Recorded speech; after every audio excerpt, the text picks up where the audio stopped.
Ako rin po, Ate Alice. Nagulat din po ako eh. Paano nangyari yun? Hindi ko rin po alam eh.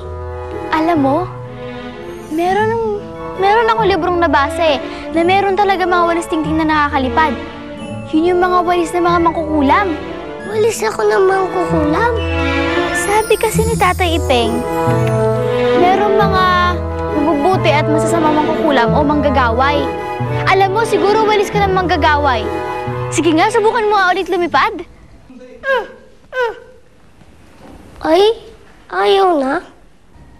Bakit? Baka dahil sa ice cream, kaya ako nakalipad. Ay, wala na. Eh, paano ba naman kasi ang bilis ng lipad mo eh? Huwag kang mag-alala. Kapag nakita ko ulit yung nagbibenta ng ice cream sa labas, bibili kita. Thank you, Ate Alice. What?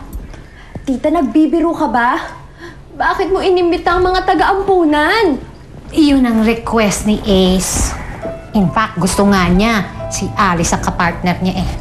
Ano? Tita, hindi pwede. Paano ko? Iisip tayo kung anong dapat natin gawin, ha? Anong gagawin natin, tita? Eh di find a way na hindi makapunta ang babaeng yun. Ito naman, sagot ka kaagad ng sagot dyan. Di ka nagpapasabi. Tita, tama siya eh. I have to find a way. Talaga po, Mang Hilario, nakabalik na si Wendy? Oo. Nagtampo pala sa akin eh, kaya naglayas. Mang Hilario, pasensya na po kayo sa nangyari ah. Ako, Alice, wala kang dapat ihingi ng tawad sa akin.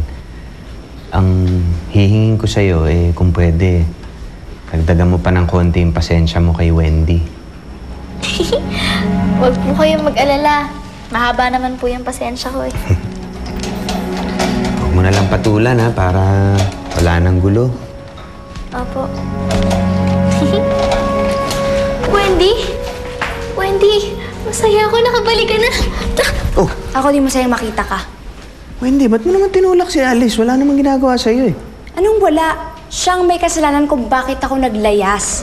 Wendy, tama na. Sasabihin mo na naman kinakampihan ko si Alice. Gusto ko lang naman magkasundo-sundo kayo. Di ba may party pa kayo mamaya? Mang Hilario, hindi po kasama si Alice. Kami lang po. Bakit? Dahil kami lang hiniram na gown ni Miss Kasimsiman. Pero... Okay lang po yan, Mang Hilario. Wala rin naman po akong balak magpunta dun sa party na yun. May dapat lang, dahil pang Halloween lang ang mga mangkukulam.